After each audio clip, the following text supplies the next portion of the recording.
вы сказали сейчас, что вас можно оторвать только от написания романов.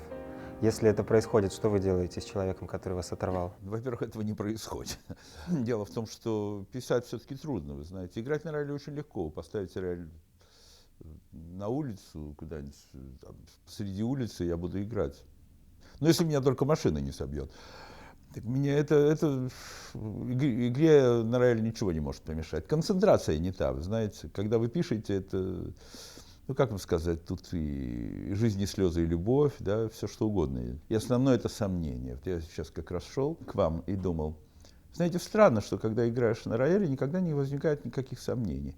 Ну, у кого-то, может быть, и возникает, но у человека, который пишет, нет. Очень часто преувеличивает важность вдохновения. Знаете, когда вот играешь на рояле, кажется, что вот сегодня какой концерт был, а вот позавчера там, и так далее. Вообще-то говоря, пианист должен быть всегда в ударе.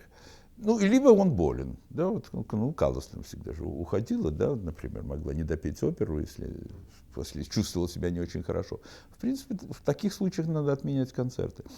А так, если ты сидишь на сцене, ну, это же играть на рояле довольно легко, а писать очень трудно. Ясно. Вы учились у Якова Зака и Эмиля Гильса. Это было по очереди или одновременно? Нет, по очереди. Сначала у Зака, потом у Гильса. Можете сравнить их метод педагогический? Метод, ну как вам сказать, Яков Зраич был очень тонким психологом.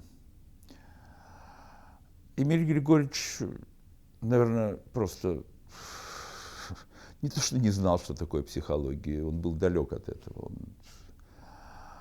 Он жил в таком, я бы сказал, пространстве и гармонии, которую такая мелочь, как психология, не залезала. Единственное, что я могу сказать вам, не по поводу того, как они занимаются, по поводу результата. Результат такой. Яков Зраич меня научил пространству в музыке, а Эмиль Григорьевич времени. Ну, я, конечно, об этом кое-что знал. Но гораздо больше я знал о времени, нежели о пространстве. Пространство, в котором меня научил Зак, это пространство между интервалами, например. Как-то я, знаете, этому вообще очень мало значения придавал. Ну, время, конечно, как-то без времени трудно обойтись. Либо его боишься, либо, наоборот, им распоряжаешься, как Эмиль Григорьевич это делал, например. А теперь, вообще-то говоря, времени боятся. Знаете, паузы сокращают. Надо все время играть, надо работать. А как бы пауза — это не работа, да? Публика может отвлечься, публика может тебя забыть. Ну вот, так что вот так. С одной стороны пространство, с другой стороны время. Когда вы сказали про интервалы, я сразу вспомнил Стравинского с его сном. Он рассказывал, что однажды ему приснились интервалы в виде желеобразных каких-то яиц. А как это объяснял Зак? Что такое пространство в музыке? Фактура или что? Большие терции? Ну, во-первых, он считал, что самый напряженный интервал — это секунды. И, в общем-то, он был прав, конечно. Дело в том, что у Зака был, я не знаю, это не недостаток, но вот как очень грубо, так по-детски говоря, бзик. А бзик это заключался в том, что он, вот, понимаете, автоматически создавал там, как бы пространство, то есть тарам, вот такое вот, то, что я называл оттяжками. И даже над этим посмеивался. У нас были не очень хорошие отношения, но несмотря на это я с большой благодарностью о нем вспоминаю. И, кстати, иногда даже хорошо, что отношения не очень хорошие, создает такое своеобразное напряжение, с которым многое может родиться. Вообще-то говоря, Яков Зраич мне дал понять, дал почувствовать, что фортепиано — это как бы живой организм, который сродни моему организму, моему телу. Но, например, звук мог показать на спине. Не просто, так сказать, вот. Знаете, может быть, лучше было его показывать не на спине, а просто объяснить мне, что такое шлепок, потому что надо... Шлепок очень помогает для звука. Ну, в частности, когда вы смотрите на видеозаписи Гильса, а еще более ясно это на записях Микеланджело, видеозаписи. Вот такой шлепок своеобразный. До сих пор помню, как Яков Зраич мне один раз надавил на спину, и это производит большое впечатление. Хорошо. Вы по своей воле поехали участвовать в конкурсе? Нет, ну как вам сказать, вы знаете, это не так просто было в те времена. То есть это сейчас можно решать. Давайте-ка, да, поеду-ка я, да. Хорошо, провалился, поеду на другой конкурс. Тогда все это было по-другому. Причем это была не идея Якова Израильевича. Например, да. Так вас немножко хочу посвятить в некоторые арканы, тайны консерватории. Например, у нас были прослушивания, в которых присутствовали профессора, лучшие профессора. Ну вот, и на одном из таких экзаменов меня услышал Флиер. И он мне вдруг сказал, не мне сказал, он сказал тем, кто там был, в частности, Соколову, нашему декану, почему он это сказал, до сих пор не понимаю. Валерий Афанасьевич должен поехать на конкурс Баха. А Яков Израильевич, может быть, у него были, он как-то не то что промолчал, но по этому поводу никогда не высказывался. Может быть, у него были другие планы, другие какие-то проекты, связанные со мной. Но во всяком случае он ничего не сказал. Но у Соколова эта фраза осталась, и он, встречаясь с Яковом Израильевичем, кстати, напоминал ему об этом. А Афанасьев готовится к конкурсу Баха. Вот таким образом я поехал на конкурс Баха. А с конкурсом королевы Елизаветы было все сложнее. Я перешел от Якова Израильевича к Эмилию Григорьевичу.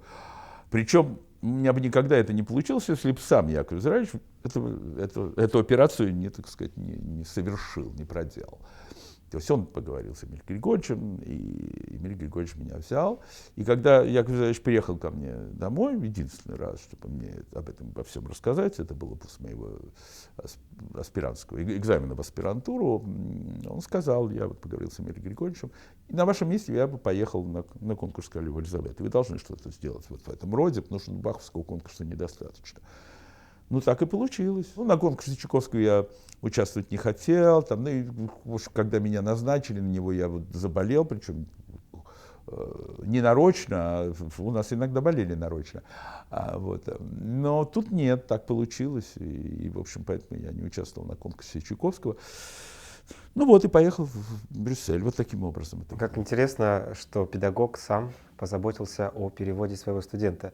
Это уникально. Сейчас это редко бывает. Яков Израильевич был уникальным психологом и даже провидцем каким-то своеобразным. Он, знаете, я могу рассказать быстренько вам одну историю. Вот, тем более, что вы произнесли одну интересную фразу. Вот сейчас, теперь и так далее. Вот теперь и тогда. Дело в том, что я прихожу на урок. Ну, обыкновенный урок у Якова Израильевича. Яков Израильевич сказал такую интересную фразу в тот момент, когда я стал готовиться, он меня стал готовить к конкурсу Баха. Сказал, вы знаете, этот конкурс нужно выиграть, прежде чем вы на него поедете. Разумеется, я спросил, а как это можно сделать? Сказал, вы представите все прелюдии и фуги Баха наизусть. Ну, на выбор вот так вот, да? Ну, собственно, я это и сделал, я их выучил. Ну, я их, знаете, вместо того, чтобы играть ганон, я играл прелюдии фуги Баха, и должен сказать, что это прекрасная школа. Оба тома выучил? Оба тома я выучил наизусть, все, да. И, кстати, там в Лейпциге нас не спросили. Кстати, Женя Королев тоже, я считаю, его одним из лучших пианистов мира. Ну, одним из трех. Их так мало сейчас, что, знаете, надо за каждого просто... Но можно тогда сразу остальных двух назовите?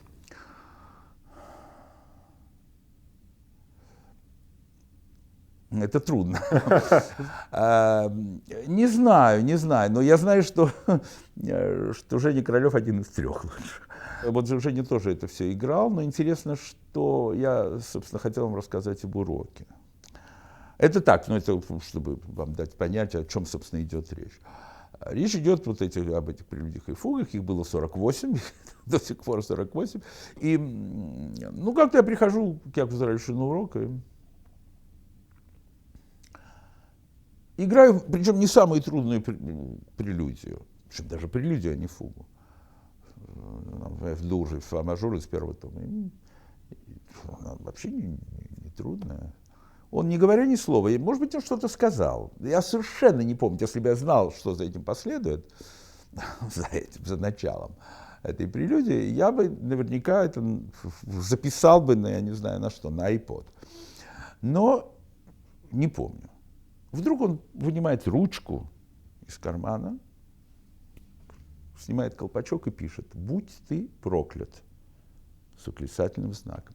Я смотрю на ваше лицо, оно не изменилось совершенно. Когда я рассказываю эту историю, все в ужасе. А вы восприняли это как ну, что-то обыденное. Это же совсем не обыденно. Представь себе, что это происходит в Америке, в то время даже. Ну, сейчас, разумеется, даже у нас вот здесь, я имею в виду в России, если это сейчас произойдет, как вы думаете, что произойдет после этого? Уголовное дело. Уголовное дело. Ну, во всяком случае, профессору больше консерватории не видать. Вот, так что, вы знаете, это совершенно замечательный ход. Во-первых, Яков Израилевич знал, что меня это не убьет. Ну, что я сказал, что мне никто не может помешать. Ну, меня, наверное, никто и убить не может.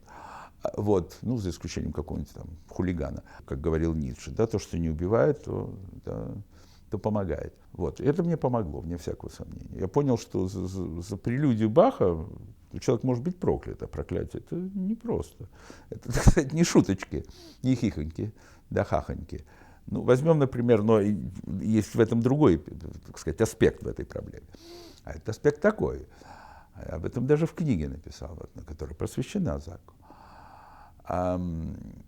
Там, значит, если вы помните, ну, Риголетто, да, там есть такой эпизод, значит, в начале, ну, понятно, да, герцог забавляется, все такое прочее. Ну, там граф какой-то, не помню, на М, он с его дочерью забавляется. Ну, он, значит, что, как, проклинаю тебя, там, ну, а тут Риголетто начинает, ага, хи-хи-хи. Ага, ты смеешься? Ну и тебя тоже проклинаю. Его в тюрьму ведут, он проходит мимо портрета, ну сколько я помню портрета герцога, и говорит, ну ладно, ты вообще... Ну, так подтекст такой, ты вообще человечеству не принадлежишь, ты вообще моего проклятия даже не достоин. Ты вообще ничего не достоин, ты не человек. А вот ты, Риголетто, с тебя проклятия не снимают, с него, да, с тебя нет. И понимаете, вот на какую мысль это может натолкнуть? Меня это натолкнуло на следующую мысль. Не всякий достоин проклятия. Я уверен, что Яков Израилевич, он был осторожным человеком. Я думаю, что он никого никогда, кроме меня, в жизни не проклинал. Но ведь я заслужил такую честь. Но как вы объясняете это? Как вы сыграли эту прелюдию, что он достал ручку? Вот меня Белла Михайловна Давидович тоже спросила, ну что вы сделали, Валерий, да? Ну, Белла Михайловна была очень близка с Яковом Израилевичем.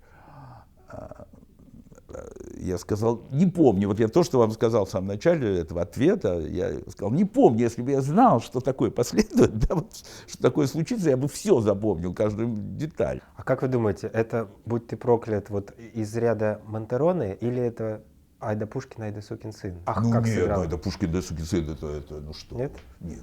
То есть это не восторженное «Будь ты проклят»? Нет, ну что вы? Ну проклятие это очень серьезно, ну что вы? Нет. Нет, это очень серьезно, это воспринимал не как сукин сын, а как «Будь ты проклят». Вот. И я помню, я пошел в училище, показал это Елене Исааковне Каспиной, у меня были там замечательные педагоги в училище тоже.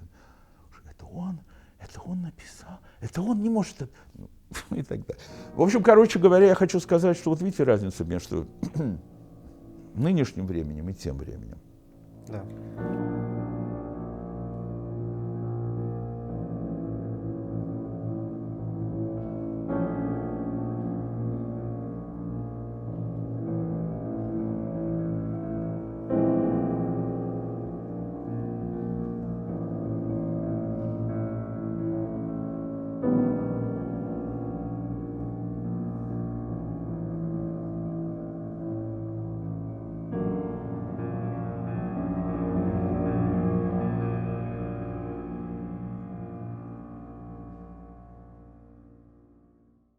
Разница заключается в том, что, ну, во-первых, для нас было что-то святое. Понимаете, это был вопрос жизни и смерти. Понимаете, игра на рояле, ну вообще соприкосновение с музыкой, это был вопрос жизни и смерти. Не просто так вот сел и сыграл, да, ну, или все теперь же думают о чем. Вот надо, как мне говорят в Японии, ну, у вас нет никакой драмы. Вот расскажите нам какую-нибудь драму. Мы, японцы, очень любим драму. Но я говорю, вы знаете, как вам сказать, если учесть, что я все-таки покинул родину, да, что, ну, правда, у меня уже родители умерли, к тому времени я был один, но это ничего не означает. Я расставил друзей там, и так далее. Друзьями я очень дорожу. И, понимаете, ну, я уж не говорю о городе, обо всем, о квартире там, и так далее. Я жил в высотном доме на Котельническом, все-таки я должен сказать, что тогда я не могу сказать, что я любил этот дом, но сейчас, мне кажется, что это очень красиво. Вот, тем более, что там и дворик замечательный, и все такое прочее. Вот, и, понимаете, ну, какая драма, я никогда этим не пользовался. А люди пользуются всем, они даже придумывают какие-то вещи, понимаете? Ну, Елена Гримо придумала волков, но она, может быть, с ними и жила. Но какое-то отношение к музыке Да, она мне имеет, рассказывала. понимаете? И теперь все так. Я, например, с кем-то захотел, причем человек такой Виктор Кисин, ну почему бы не назвать его имени, он не скрывается. Он такой композитор, талантливый композитор, живет в Бельгии. Вот я тоже живу в Бельгии, поэтому иногда. Ну, вот один раз мы встретились, недалеко друг от друга живем. Но я, например, хотел с ним поговорить о Соколове, не знаю почему. О Грише Соколове. Ну, я только начал говорить, и он вдруг меня прерывает и говорит: вы знаете, Гриша очень много в юности страдал. Ну, все, разговор закончился на этом, потому что, понимаете, ну, если этот аргумент, страдал, не страдал, как у нас говорилось, это его личное дело. Я могу посочувствовать, но мы же говорим о музыке, понимаете?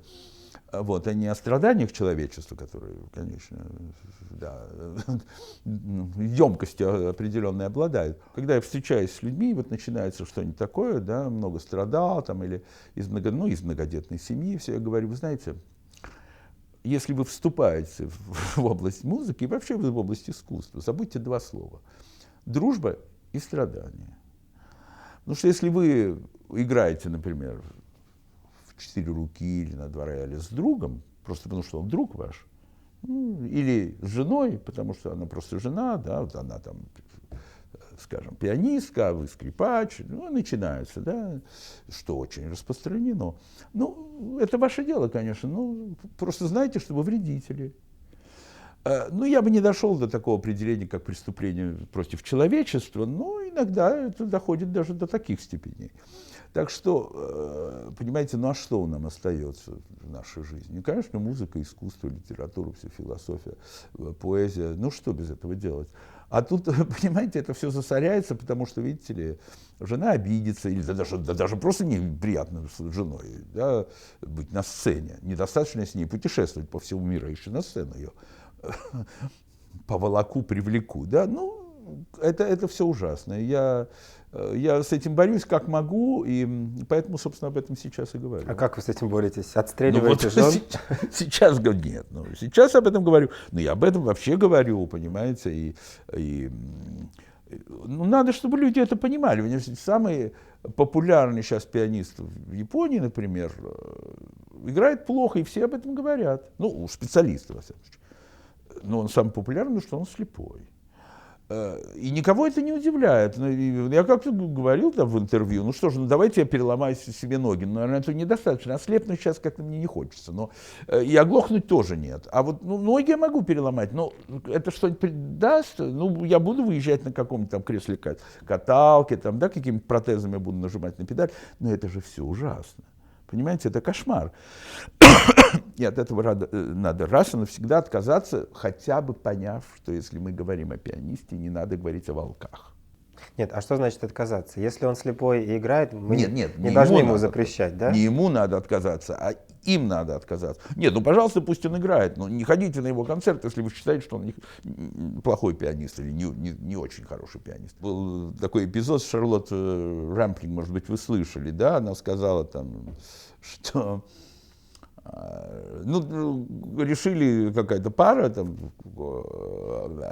как они теперь говорят, африканус, значит, они решили бойкотировать Оскара, потому что нет черных, назовем все-таки, я думаю, что это неприлично, во всяком случае в России, черных актеров или цветных. Ну, цветных, это можно и про японцев это сказать, ну, черных, ладно. И в прошлом году их не было. Значит, бойкотировать, но я думаю, что они просто не пришли бы, да. Ну, хорошо, ладно. Но они повлекли за собой и других. В общем, какая-то волна такая возникла. И в конце концов Шарлотт Рамплин, которая номинирована, да, на Оскара, но она сказала, ну, вы знаете, а может быть, они этого не заслуживают, в конце концов. Но она добавила, правда, очень опасную фразу. Она сказала, ну, это антибелый расизм, направленный против белых. Да? Я считаю, что это не надо было говорить, но в принципе это, в общем, где-то можно так это охарактеризовать, но просто не надо это делать. Иначе теряет силу, так сказать, эта замечательная фраза, а может быть, это они не заслуживают. А значит, ну подумайте все-таки об искусстве, что вы будете теперь считать вообще, да, количество и так далее, да. Это мне напоминает одна спонсорша, есть миллиардерша такая в Бельгии, которая... Но она могла бы очень много сделать для искусства, в частности, для пианиста, которого я очень люблю, Сергея Касперова, который как-то так он в тени, ну, потому что он ничего не делает на сцене. Знаете, ведь надо же теперь показать, что вы любите музыку, или такой есть пианист, ну, назвать, не знаю, ну, наверное, не важно. Он обливается потом. Ну, и он, так сказать. Я называю его обливающийся потом Мефистофель. Ну, он еще делает такие какие-то... Да, Ланг-ланг, что ли? Ланг-ланг? Ну, нет, я имею в виду российского представителя этой профессии. Вот, но неважно. Ну, Ланг-ланг нет, ну, Ланг-ланг потом не обливается. Обливается. Что, нет. Да, уже начал. Ну, да, но это, понимаете, публика же думает, если он обливается потом, значит, он чувствует музыку, значит, его эмоция пробила, да? Ну, пробила до такой степени, что он заливает просто потом клавиатуру. Ему даже, по-моему, отказывают теперь в хороших роялях иногда. Но дело в том, что, понимаете, зрительный элемент настолько важную роль теперь играет. То есть, знаете, этот старый анекдот такой замечательный. Мужчина ждет в роддоме рождения ребенка своего. Ну, выходит врач, акушер, говорит, ну вот, состоялось. Говорит, сын? Да, сын. Можно его увидеть, какое счастье, Господи, наконец ребенок, и еще сын, ко всему прочему. Да, ну, конечно, вы можете увидеть, но я вас должен предупредить, у него нет ног. Ну, это, конечно, ужасно, но вы знаете, я его буду на кресле каталке. Ну, вообще, ну, все равно, ну, сын, ребенок. Да, ну, подождите, у него и рук нет. Ну, и так все это продолжается, выясняется, что у него и туловища нет, и в конце концов отец спрашивает, ну, а что же у него есть? Ну, что-то у него есть? Говорят, да, ухо. Ну, значит, ну, хорошо, можно на это ухо взглянуть? Ну, да, пожалуйста. Заходит в палату, там на подушке лежит ухо. Ну, папа наклоняется к этому уху, говорит, здравствуй, сыночек. Говорите погромче, он плохо слышит. Ну, вот, понимаете, так что...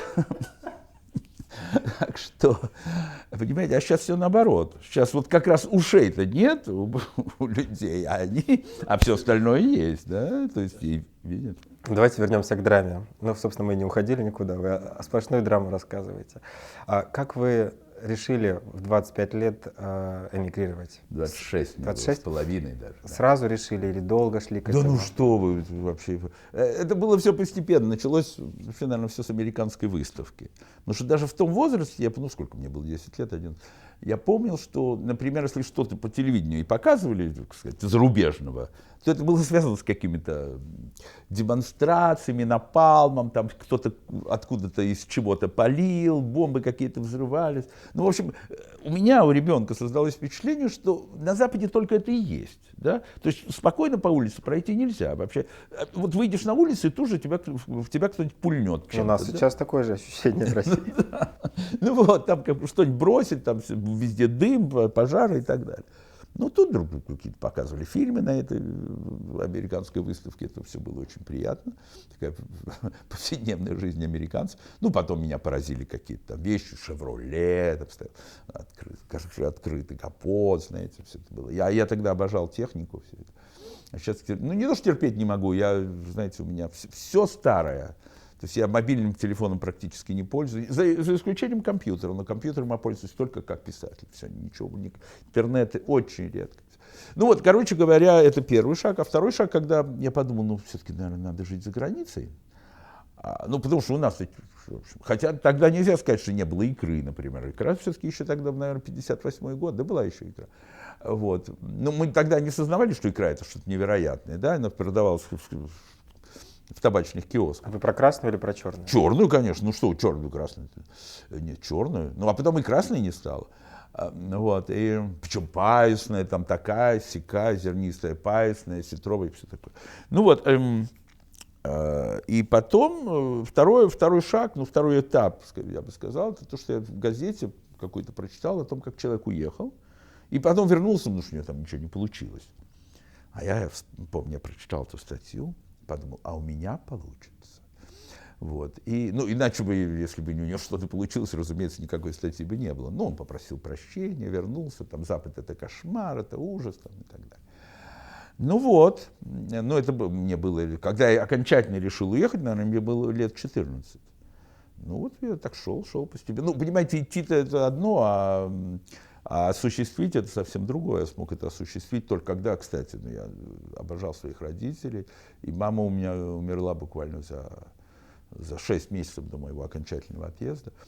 Вот, так что тогда я уже был свободен, даже до сих пор не понимаю, почему меня выпустили, потому что у меня не было заложников.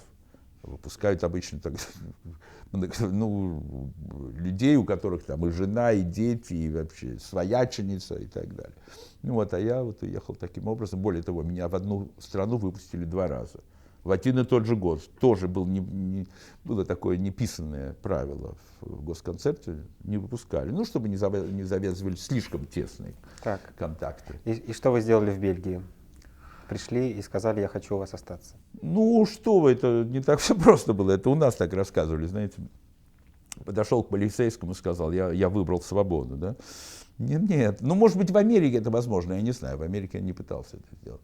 В Бельгии это было очень трудно. Надо было пойти в Организацию Объединенных Наций. Я 3 часа говорил с американским офицером, пытаясь его убедить в том, что моя просьба была не пустой забавой.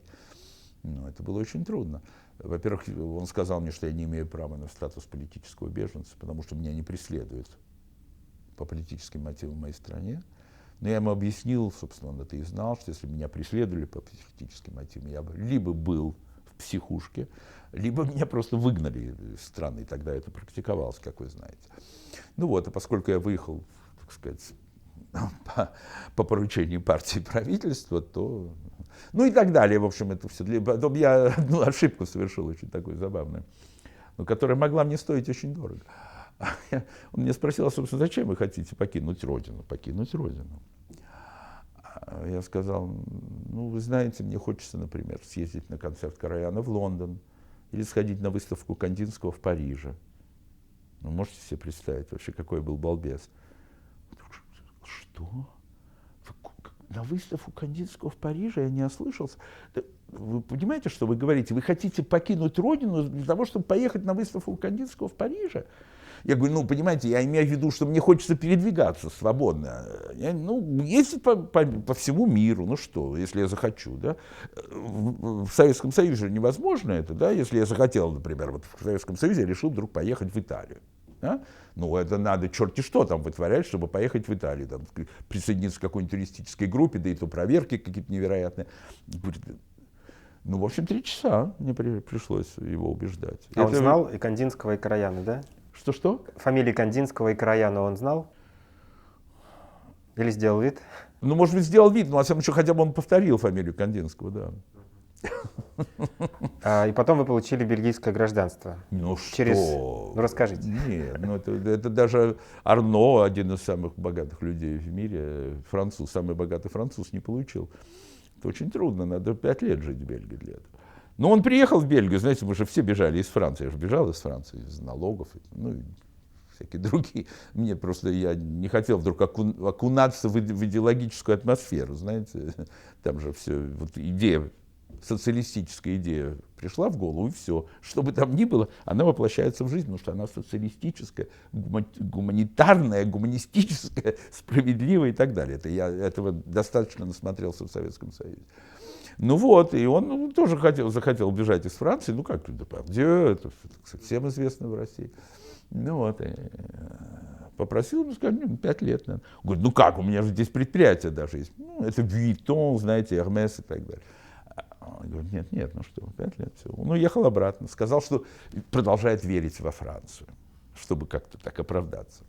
Нет, в Бельгии очень трудно устроиться. Но я получил паспорт политического беженца, который был, в общем-то, неплохим. Но потом меня его лишили, и я тоже по-дурацки поступил, надо было с кем-то посоветоваться. И я мог его сохранить. Я получил паспорт иностранца, проживающего в Бельгии. Но это был кошмар. Это для того, чтобы выехать в другую страну, мне нужно было там часами стоять в каких-то очередях в посольствах. И потом прошло 5 лет, и вы получили Да, потом, гражданство. да. И тут же уехал во Францию. А сейчас вернулся в Бельгию. И очень счастлив в этой стране. Она по своему комфорту, по-моему, я не знаю, есть ли такая еще одна страна в мире. Даже в Японии, по-моему, не так комфортно, или Сингапур, как Бельгия. Ну, потому что она маленькая просто. Так, а вы остаетесь сейчас гражданином Бельгии и только, да? Да. Советский паспорт вы сдали. Да, но я не мог бы получить паспорт беженца, если бы я его не сдал. Хорошо. А везде до сих пор пишут, что вы живете в Версале. Ну, не успевают за вами. Ну да. Вот мне интересно, для русского человека Версаль — это, как вы понимаете, дворец. Но вы, наверное, не в самом дворце все-таки. Нет. Расскажите, что это за местечко? Это город? Ну, это город, очень красивый город 18 века, нетронутый. Если Париж там весь такой пестрый, ну, красивый, невероятно красивый город, разумеется, праздник, который всегда с тобой. Но Версаль — это поразительный город, вот, как вам сказать, вот такой классицизм. Вот то, что, конечно, я обожаю во Франции, это стиль. Вот если, понимаете, стиль — это не просто одно здание, это весь город такой, вот, понимаете, весь город. Поразительно, я иногда просто гулял там. Ну и у меня был даже велосипед, который потом украли, я ездил по парку и так далее. Ну что, вначале я был счастлив. Да я и в конце был счастлив, только в конце там уже появился бизнес, потому что даже маленький поезд стал ездить по парку Версальскому. Это неприятно, понимаете. Когда там появился поезд, я оттуда ушел навсегда. А вы жили в своем доме? Ну, отдельно? Я жил в своей квартире. Вот. Ну, достаточно просторно, чтобы вместить вашу коллекцию мебели. Вин, книг, у меня с винами, да, и с книгами были проблемы, это верно. Ну, сейчас у меня, да, но потом все уже началось такое, что я должен был просто книги клал на пол, ну, книги по искусству. Но потом у меня же кот, а вы знаете, как меня спросили, зависит ли у вас жизнь от кого-нибудь? Я сказал, от кота. Это вот достаточно новый кот, потому что раньше у вас умирали же коты, и вы в какой-то момент отказались. Да, у меня умер один кот. Вы даже это знаете, да, у меня умер кот, кстати, в Бельгии. Вот. В самом начале я решил быть ему верным. Все. Ну, потом я не удержался. Сначала у меня была кошечка, потом вот этот котик, которого моя подруга купила здесь, на Арбате. Вот, такой британец. То есть у вас двое эмигрантов теперь там. Да, 2 иммигранта, действительно. И вы знаете, от него, ну да, вот, например, я же не могу уехать, когда хочу, надолго, это очень трудно.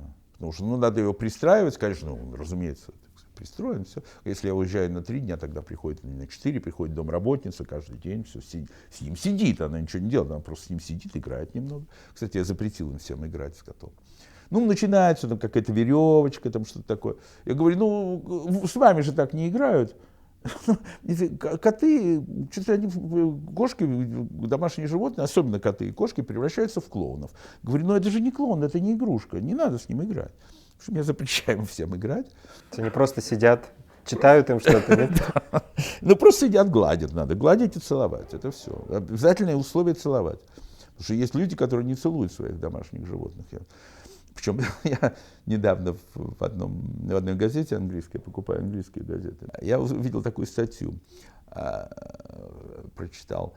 Одиночество в 2 раза вреднее ожирения. Ну, имеется в виду здоровье. Я подумал, господи, что же это, какой кошмар, да? Ну, я прочитал статью, там какие-то статистики вообще. Одиночество добивает, просто это хуже рака. Там, ну, и я звоню своему врачу и говорю, ну это что вообще, как меня рассматривать, как одиночку или нет? Ну понятно, что жены у меня нет, детей нет, но кот-то у меня есть. Она говорит, ну кота недостаточно. Я говорю, как недостаточно? Ну вот, например, если только он не спит, но он спит довольно долго. Но мы вместе с ним просыпаемся, потому что он просыпается в 4 часа, я очень рано просыпаюсь, и я. Ну, я работаю так к 9, я пишу, там, ну, могу даже поиграть. Вот, и, ну, это интересно, мы просыпаемся вместе, а потом он где-то в 10 засыпает. Ну, да, к 4 часам, к 5 просыпается. Ну, неважно, ну, в общем, когда я мимо него прохожу, и он не спит, я его всегда ласкаю и целую. Я говорю, ну, вот представь себе мою жену, да, вот я женат, хорошо, у меня есть жена. Каждый раз, проходя мимо жены, что я буду целовать ее и ласкать? Ну, она меня к черту пошлет довольно быстро. А кот не посылает, разумеется, он очень доволен. Ну, я его ласкаю, причем так минуту. Более того, я даже колено у меня заболело. Я даже, ну, конечно, когда он там на полу, я становлюсь на колени и так далее. Ну вот, я хочу это сказать к тому, что я все-таки не одинокий.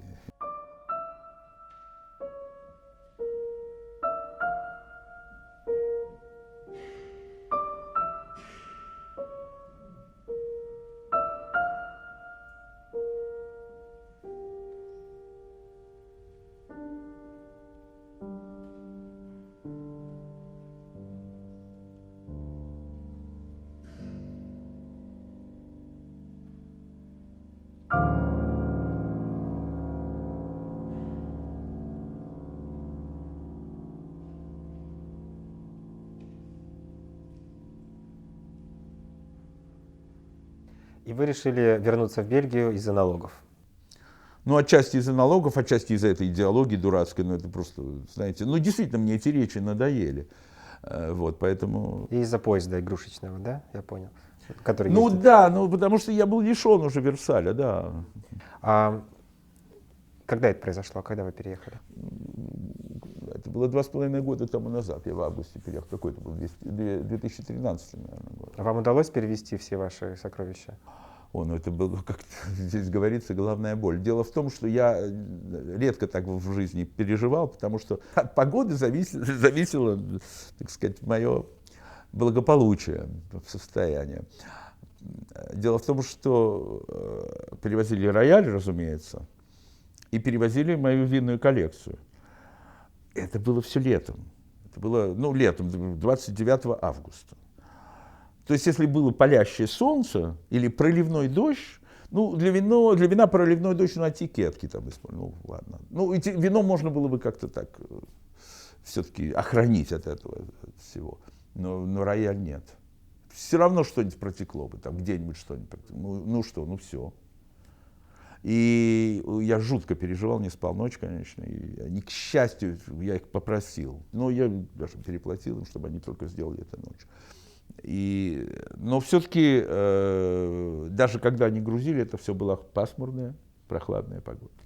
Когда они приехали, тоже ни дождя, но пасмурно. Ни дождя, ни солнца. Идеально. Идеально, да. Хорошо. Недавно у нас было интервью с Филиппом Херевеге здесь же. У него есть такой пунктик, не у него даже, а сопровождает его по жизни непременные разговоры о психиатрии, потому что он учился на психиатра. И вот он говорит, как меня достало, что даже в программках пишут, что я был психиатр, и в каждом интервью спрашивают. У вас, мне кажется, нечто подобное — это винная коллекция, потому что нет ни одного журналиста, который вас про нее не спросил. Да? Ну, это да. Скажите, есть у вас такие бутылки, которые вы никогда в жизни не посмеете открыть? Одна. Какая?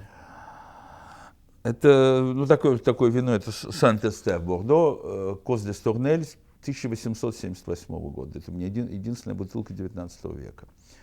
Я думаю, что ну, уже все. Ничего из себя с точки зрения вина не представляет, но с точки зрения памятника старины, разумеется. Знаете, постоянно публикуют результаты исследований, когда замечательных сомелье, дегустаторов приглашают, завязывают им глаза, там 50 человек, например, да, и дают попробовать вино за 4 евро и вино за 4000 евро, и большинство из них ровно наоборот, значит, все оценивает. Ну нет, за 4 евро нет, это вы преувеличили. Ну немножко преуменьшил, да. Но вы верите вот в это искусство, в эту науку о винах? Это действительно так? Ну, я могу вам рассказать, я тут оплошал несколько раз, 2 раза, что я не знаю, то ли я был в плохом настроении. то ли еще что-нибудь. Я как-то... Ну, обычно я угадываю. Но один раз я угадал, даже 28-й год, это был, правда, я не угадал Сан-Жюльен, он сказал, что это очень хороший Сан-Жюльен, но точно сказать не могу. Это было, по-моему, что-то было Леовиль-Пуафере, я колебался и в конце концов сказал, нет, не знаю.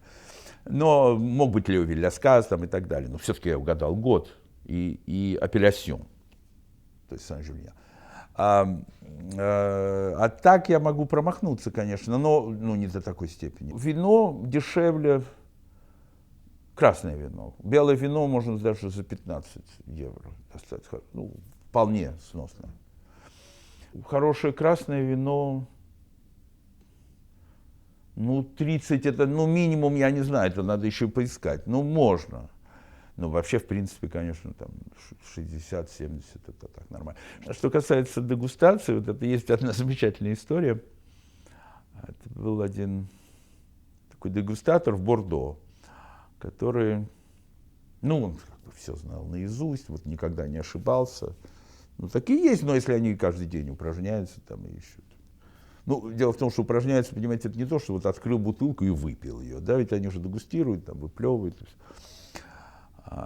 Вот. И, ну, я тоже это иногда делал. Ну, как-то, знаете, откроешь бутылку там какого-нибудь, ну, я не знаю, даже 66-го года, например. Так выплевывать как не очень хочется.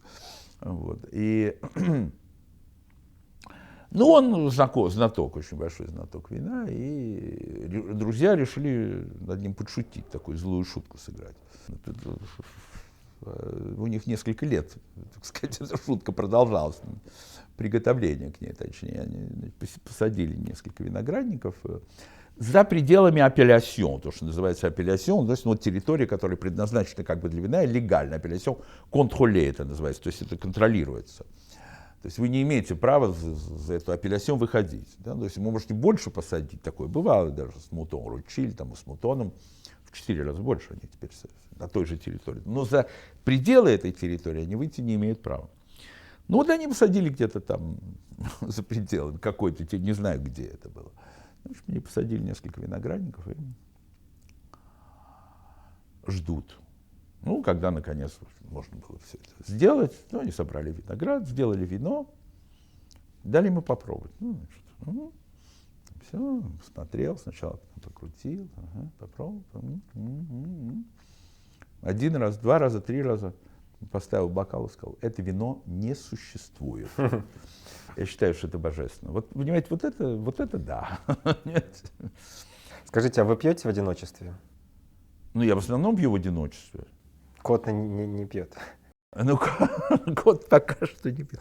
Нет, ну, вы знаете, я вам скажу, ну, в одиночестве просто, ну, что я работаю все время. Вы тоже, вот я был на интервью, мне почему-то сказали только, ну, говорят, что вы замечательно расслабляетесь. Я говорю, я никогда не расслабляюсь. Ну, что вы? Кто это мог сказать? Я вообще никогда не расслабляюсь. Ну, я, понимаете, как Эмиль Григорьевич иногда делал такое движение. Ну, Валерий, расслабьтесь. Ну, это да.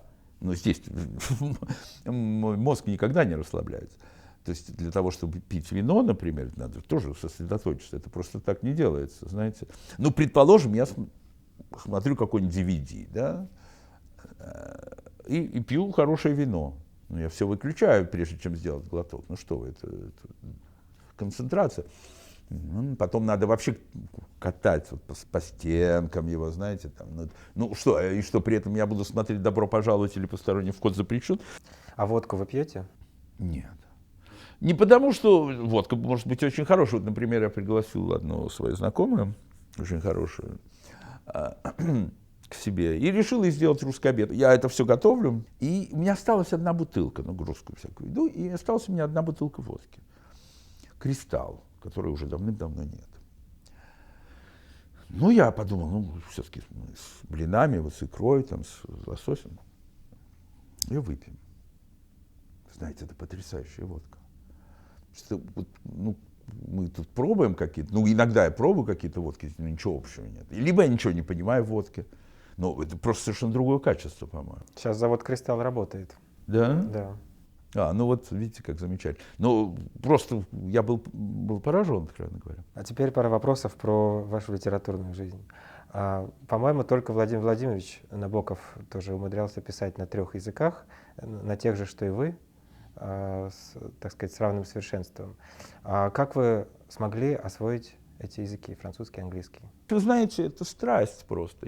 Очень интересно, что, знаете, очень часто говорят, вот, если вы хотите узнать, кем вы будете через 40 лет, то изучайте себя сейчас. Я полная противоположность тому, кем я был в детстве. Полная То противоположность. есть в чем? Я не любил музыку, я обожал точные науки. Я не терпел иностранные языки. Сейчас я люблю точные науки, но я в них ничего не понимаю. Раньше я участвовал, в детстве я участвовал в олимпиадах математических. Я хотел стать математическим физиком. Таким, как бы. Вот, и, ну что вы, я хотел стать ученым. Я обожал Московский университет, я туда все время ездил. Ну вот потом я провалился в один прекрасный день на математической олимпиаде именно в университете и понял, что все. А когда я, знаете, вдруг понимал, что я чего-то не могу делать, например, стать великим шахматистом, я мечтал, но не смог. Тоже понял это и прекратил вообще играть в шахматы. И потом тут я прекратил вообще заниматься науками до такой степени, что я сейчас самых простых вещей не понимаю. Ну, теорему Пифагора я не пойму. Понимаете, вот это интересная моя особенность. Если я что-то не могу делать на более-менее высоком уровне, я от этого сразу отказываюсь целиком. Я не терплю посредственности в самом себе. Ну, в общем, других тоже нет. Ну вот, ну, как вам сказать, ну, это страсть, да, я причем начал с двух, мне тогда казалось, с двух вершин английского языка, например, с Шекспира и Джойса, ну, теперь-то я понимаю, в общем, Джойс все-таки не совсем вершина, а Шекспир, вне всякого сомнения, гораздо больше, чем я даже думал когда-то. Вот, и я начал с Гамлета и с Улисса. Это же немножко еще разные языки все-таки, да? Ну, языки разные, да, но дело не в этом, просто я как-то сразу решил атаковать, знаете, вот так вот. Английский язык. И, кстати, это была ошибка. С точки зрения Шекспир нет, Джойс да. Я на него очень много времени потратил. И, в принципе, это, в общем, особо ничего не дает с точки зрения знания английского языка, потому что, ну, чтобы наслаждаться Джойсом, по-настоящему нужно английский хорошо, очень хорошо знать. А я его как раз не знал. Ну, плохо знал, точнее. Вот, и поэтому удовольствия никакого не получал, просто слова заучивал, а эти слова мне никогда не пригодились. Вот, и в данном случае я, в общем, могу согласиться с Бродским, потому что я часто с ним разноглашаюсь, но тут я могу согласиться, он как Набокова, господи, Джойса он не ставил в число самых выдающихся писателей 20 века. В одном интервью года 3 назад вы сказали, что хотели бы написать книгу о своем увядании, что это очень интересный процесс. Не написали? С моим увяданием дело в том, что сейчас я пишу такую книгу, которая называется «Протез». У меня началось все с книги о Шекспире, я 3 написал книги, небольших книг Шекспира, о разных вещах. Я написал книгу о поздних его пьесах, в основном все-таки о буре. Ну, а Проспер, она называется «Просперизм». Вторая книга о Макбете, эта книга называется «Prosperity», то есть процветание. Да? Ну, процветание мнимое, конечно, потому что леди Макбет, разумеется, мы знаем, что с ней произошло. Вот. И, она же все время там, да, вот говорила как бы о какой-то своеобразной Вавилонской башне. Лулу такая, да? Что, простите? Лулу, как у Берга, Лулу. Ну да, как Лулу, да. И вот 3-я книга — это «Протез», ну то есть про такое. Вот 3-я, вот этот «Prosperity», она упирается как бы в протез. А вот и «Протез» — это увядание. Ну вы знаете, вот одна из моих самых любимых книг английских — это книга Босвелла, Джеймса Босвелла о Сэмюэле Джонсоне, это «The Life of Johnson». И там есть такая в конце, значит, он пишет о том, что Джонсон, когда уже так стал увядать, действительно, он решил вести такой дневник своеобразный, вот, хронику увядания. А потом ему это все надоело. Я подумал, ну это, наверное, действительно очень скучно. Пожалуйста, прочтите одно ваше стихотворение, вот первое, которое у вас сейчас возникнет в памяти. Знаете, вам покажется это странным, но я вам прочту очень раннее свое стихотворение, потому что я вообще свои ранние стихотворения знаю наизусть, остальные нет. Ну вот я вам прочту стихотворение, которое как раз подарил даже Эмиль Григорьевич, наверное, оно мне нравилось. Два клоуна на тропке повстречались. Один приветствовал эффектным антраша, другой внезапно сделался печален. С тропинки удалился не спеша. И вот уж клоун, клоун уже что-то, и вот уж клоун уже не клоун, обитель грустных размышлений. Он по движениям не клоун, так тяжелы его движения. Лицо совсем угасло, глаза едва заметно тлеют. Все это сделалось внезапно на длинной узенькой аллее. Два клоуна там нынче повстречались. Один махал руками очень долго, а у другого руки не метались. Они, забывшись, в воздухе стояли. Ну, такое вот. Мне было лет 18, 19, может. Прекрасный язык, по-моему. Спасибо. Согласны ли вы с тем, что история композиторской, авторской европейской музыки завершена? Ну, вот, хорошо, что вы задаете этот вопрос, потому что как-то многие считают, что Эмиль Григорьевич, может быть, не интересовался современной музыкой. Он мне как-то сказал: Валерий, вы знаете, мне кажется, что, ну вот приблизительно то, что вы говорите, что вообще-то говоря, наверное, музыка закончилась, но вот последний великий композитор — это Веберн. Не знаю, согласиться мне с Эмилием Григорьевичем или нет. Наверное, тогда я не соглашался, это я помню точно. А сейчас боюсь, что согласился бы. Ну, как-то все, как вам сказать, действительно, не надо забывать, что мы живем в страшное время.